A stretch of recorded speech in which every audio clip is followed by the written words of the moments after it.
नहीं है तुम्हारे अकाउंट में पैसे। क्यों बार बार आके परेशान करती रहती हो हमें? देखो ये बैंक है, तुम्हारे बेटे का ऑफिस नहीं है जो मुंह उठा के इधर चली आती हो। जाओ यहाँ से। बेटा एक बार चेक कर लो ना, क्या पता आ गए हो। अरे क्यों परेशान कर रही हो माता जी? तुम्हारी उम्र का लिहाज कर रहा हूँ, प्लीज चली जाओ, हाथ जोड़ रहा हूँ तुम्हारे, मुझे और 10 काम होते हैं बैंक में। जाओ। बेटा एक बार कर। मैं से नहीं मानूंगी। गार्ड, इन माता जी को बैंक से बाहर निकालो। क्या हो रहा है ये किस तरह से बात कर रहे हो तुम इनसे? Is this how you talk to a customer? Ma'am ये माता जी 3 महीने से हमें परेशान कर रही हैं। बार बार इस बैंक में आती हैं, अपनी पासबुक दिखाती हैं और पूछती हैं कि पैसे आए कि नहीं आए। बता चुका हूँ पैसे नहीं आए, बार बार आके पूछेंगी तो हमें डिस्टर्बेंस होगी ना मैम। बैंक में 10 काम होते हैं, खाली एक कस्टमर तो है नहीं। It's okay. तुम हटो, मैं बात करती हूँ तुमसे, तुम्हारा काम नहीं होना। हटो। माता जी बैठिए। हाँ बताइए क्या प्रॉब्लम और आप इतनी परेशान क्यों हैं? बेटा मैं रोज चक्कर मारती हूँ, रोज बैंक में आती हूँ पैसे पता करने के लिए कि मेरे खाते में कितने पैसे आए हैं, पर कोई जवाब ही नहीं देता है। माता जी आपके खाते में पहले से ही पैसे थे या फिर कोई भेजने वाला था? बेटा मेरा बेटा हर महीने मेरे अकाउंट में 1000 रुपये डलवाता है, पता नहीं क्या हो गया, 3 महीने से मेरे अकाउंट में पैसे नहीं आ रहे हैं।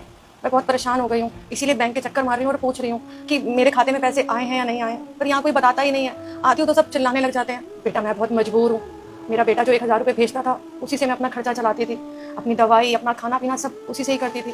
और अब तो मैं इतनी परेशान हो गई हूँ, मुझे समझ नहीं आ रहा कि मैं क्या करूँ, अपना खर्चा कहाँ से चलाऊँ। मेरा बेटा बाहर शहर रहने के लिए गया है, जब से वो गया है तब से ही वो हर महीने 1000 रुपये मुझे डलवाता है। उन्हीं पैसों से मैं अपना गुजारा करती हूँ और कोई सहारा नहीं है मेरे पास इकलौता सहारा यही है। बेटा मैं इतनी परेशान हूँ कि 2-3 दिन से मैंने खाना भी नहीं खाया। मैं बहुत मजबूर होकर आज बैंक आई हूँ। आप फिक्र मत कीजिए, मैं आपकी परेशानी अभी सॉल्व करती हूँ। 1 मिनट दीजिए मुझे।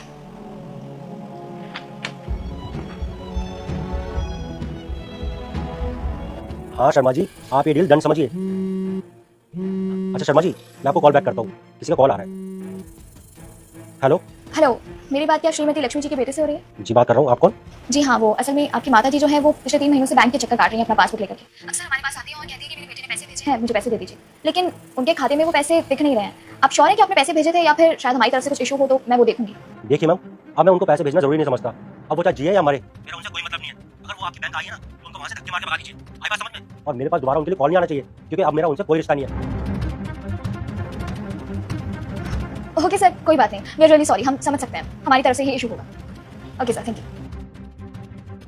बेटा क्या कह रहा था मेरा बेटा? माता जी आपको फिक्र करने की कोई जरूरत नहीं है, गलती हमसे ही हुई है, हम माफी चाहते हैं। आपके बेटे ने तो पैसे भेजे थे लेकिन हमारी तरफ से गलती हो गई और आपके अकाउंट में वो पैसे रिफ्लेक्ट नहीं कर रहे थे। आप एक काम करिए, बाहर जाकर इंतजार करिए, आपके पैसे आपके खाते में आ जाएंगे थोड़ी देर में और आपको कैश भी दे देंगे हम निकाल कर। बहुत बहुत धन्यवाद बेटा, सच में तुम बहुत अच्छी हो, मेरी बहुत मदद की है।